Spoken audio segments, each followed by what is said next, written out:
Welkom bij weer een nieuwe aflevering van het programma No In. In dit programma geven we bij verschillende dorpen delen om te zien wat er al hier is. En we zijn no in Marm.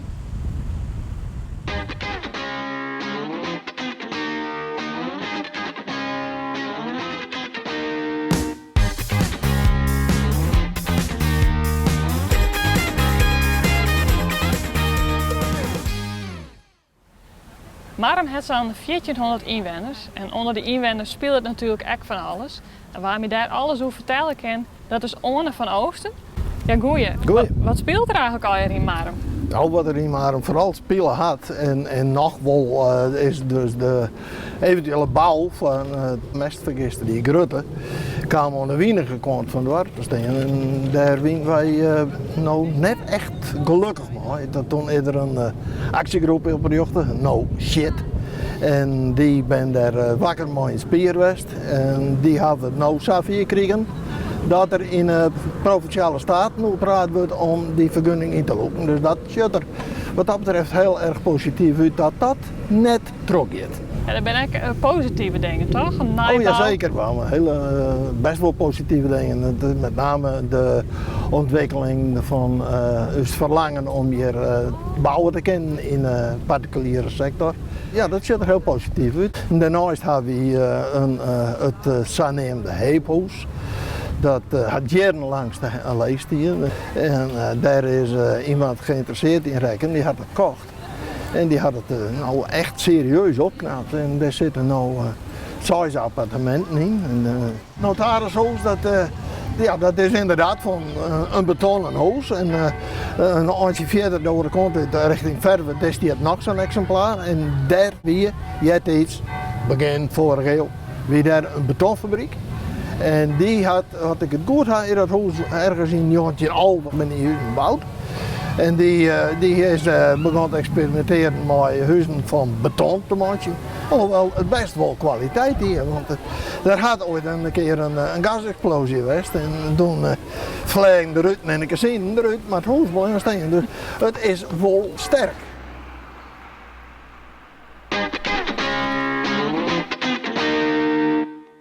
Wat ik bij Marm jet is de Zeedik, waar onder oren de Zeedikster toer staat. Maar wat er ook is het gemaal de Heining. Wij sturen een verslagjouwer op pad om daar ook even te zien.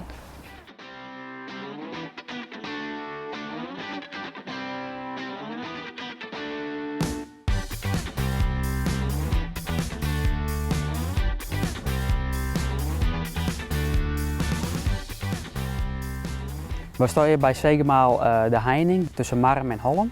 Dit Zegemaal dat meer op de Holme veert om het in winterperiodes om het boezem te verlichten. Dus om meer water uit de boezem te halen en op de zee te pompen. In de polder hebben we ook een viezel en daar kan het ook meer. Dus in de polder kunnen we ook het niveau omleeg krijgen in winterperiodes. En als tredderfunctie had dit gemaal het een vispassage. Dus de visken die uit de zee binnen dijks komen willen en niet naar hier door de kant eruit, die kan via deze zeedik de dik passeren, om het zo maar te zeggen. Het boezemwater leidt tot een holm. Is eigenlijk de Holme verlijnd tot onder zeedik hier. Waar ik de meidjes met verzilting. Dus wat ik bang keer is hier vanuit het zoetwater inleiden in de polder. En in de zomer kunnen we meer tros spelen. Waardoor we meer zoetwater in de polders krijgen. Nou ja, wat de verbetering is van, voor de boeren hier in de omjouwing. En tevens, door de Holme te verlezen, hebben we 12 hectare meer bergingscapaciteit gecreëerd voor een winterperiode. Wij zien de laatste jaren dat vanwege de klimaatveranderingen eigenlijk, dat we toch een periode hebben dat het volle winter is. Je spuitcapaciteit, documentatie of het Lauwers oogst, maar die hebben we toch minder. Dus we moeten ook een beetje vooruitzien van hoe willen wij in winterperiode het niveau de gewenste pijl houden. Het gemaal studeren, omdat we buitendijks hebben een kwelgebied van 2-3 kilometer. Waar hele grote natuur is. En het is een uniek gebied, de meeste kom je te zien. En door het gemaal hier deel te zetten, creëren we eigenlijk een gebied tussen zoet water hier en buitendijks het zoutwater van de zee. En dan krijg je tussenin braakwater. Wat ik bij bepaalde vogels en planten onderloopt eigenlijk. Daardoor krijg je een unieke situatie.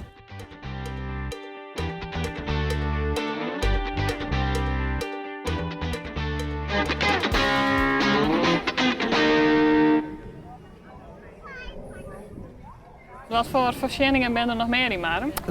Wij staan hier te zien naar de legere squallen.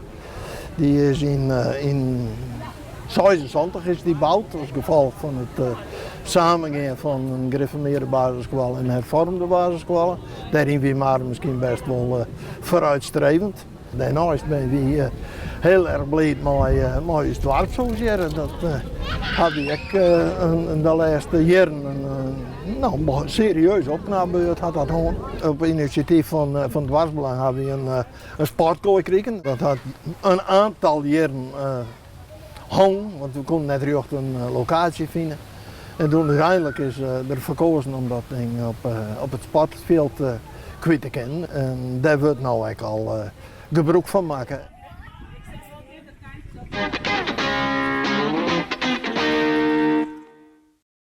Bij Marum jet ook het buurtschap Westernijtjerk.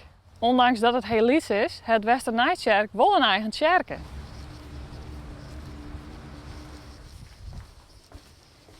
Ik ben van harte welkom bij het kerkje van Westernijtjerk. Nou, dank u wel. En een heel oud kerkje. Het is in de 12e eeuw, 13e eeuw is dat gebouwd.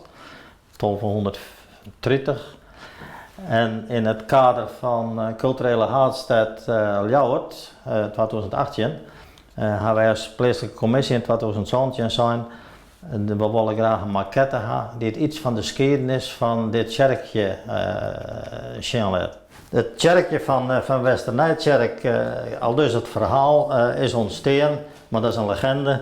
Tussen ruzie van de heer van Ponga en de heer van Jepma. En de heer van Jepma woonde net bij de heer van Ponga in het kerk in Marum. En toen is deze kerk gebouwd. Ben er dan in het kerk nog originele onderdelen?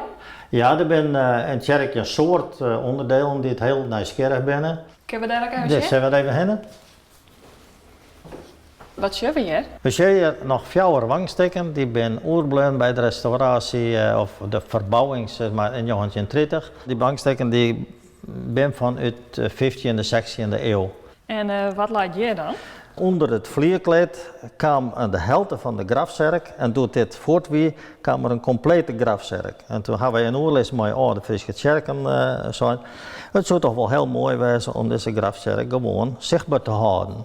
De grafzerk die stamt uit het jaar 1400. Het is wel bijzonder, want hij is net zwart. Dus het is een oren steen die het broekt is voor het geheel. Maar we vonden het heel mooi, want het wapen is nog heel mooi en het randschrift is ook nog goed te lezen. Het rouwboord wat er hangt, dat is nij. En dat is zeg maar een replica van het rouwboord wat in het museum in Ljouwert luidt. Maar dat wie zo dat mocht net uitgeleend worden. Hoewel het net gebruikelijk wie in deze kerk om rouwboorden te houden. Maar de kerken is net meer als kerken, het is trouwlocatie, rouwlocatie. En voor dat soort elementen, rouwen, is natuurlijk het instrument, het wargel, is een van de mooiste elementen waarom je uit de kerk uitrennen. Want dat is het eerste instrument van Bakker en Timminga.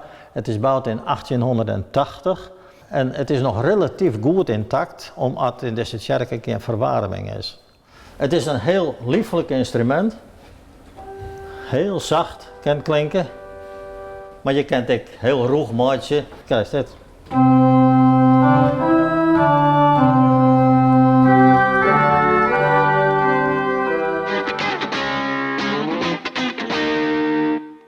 Hoe is het wijn hier in Marum?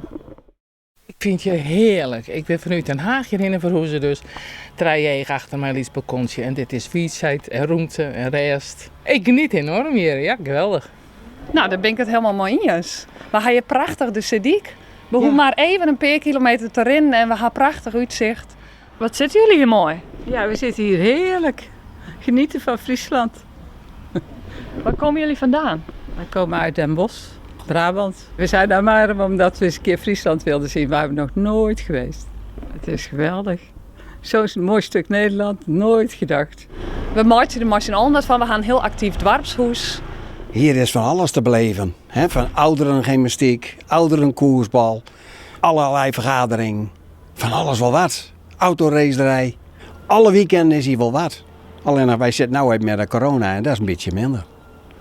Dus de meesten hier uit het dorp, die ken je wel terug. Hè? Die ken je alle dagen terug. Het is gewoon een prachtig plakje. Dan sluit je daar weer om? Ja, ik ben er nog een beetje inkomen. Ik leer steeds meer mensen kennen en dat kost ik iets. Ja. Ik ben nog maar strijden hier en ik heb je familie en niks. Over het algemeen ben ik alleen nog en dan maak ik er zelf op uit. En dat gaat goed, maar je maakt er wel zelf van. Wat is er dan zo mooi aan Marem? Ja, dat kan ik net verwoord zien net. Je voelt je thuis. Ja. En ja, het werkt je goed.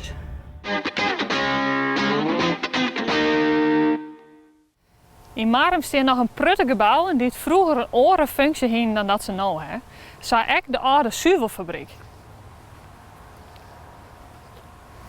Hoi, mag dat? Hallo. Ja, je kan me alles vertellen wat je vroeger al je wie, of net? Jawel, wel een beetje. Ik weet niet echt alles, maar ik zal je proberen wat in te lichten. Dit was een voormalige zuivelfabriek. En nou genoeg ik weet werd hier nagelkaas gemaakt. Deze fabriek is ergens in de jaren 70 weer gesloten. Omdat die toen, al die kleine fabrieken gingen naar de grote fabriek in Leeuwarden. En nu? En nu, ik ben even kijken, in de jaren 90 reed ik hier langs en het stond helemaal dus leeg. En toen heb ik hier een ruimte kunnen huren.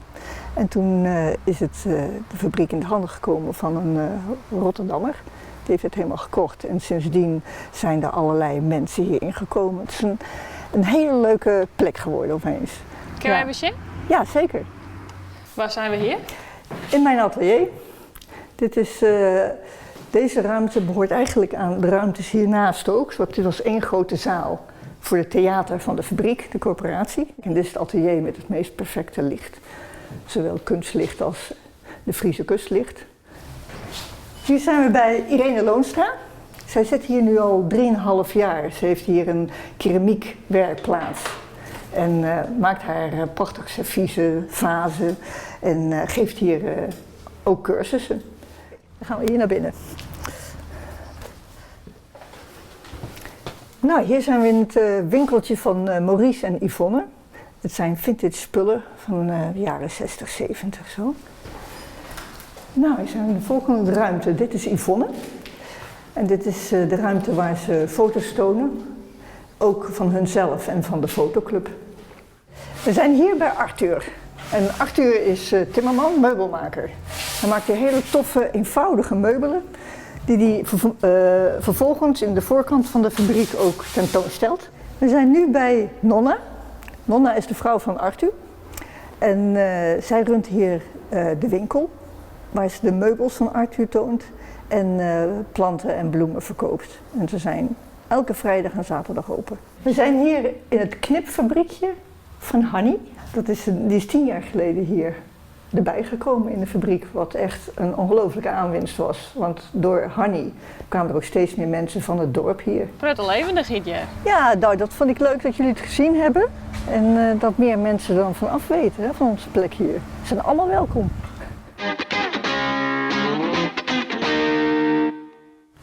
Dit wie Marem. Wil je hem nou echt dat we bij hem in het dorp eens een keer deel komen? Laat het dus dan weten. De volgende keer ben we in de Vallon.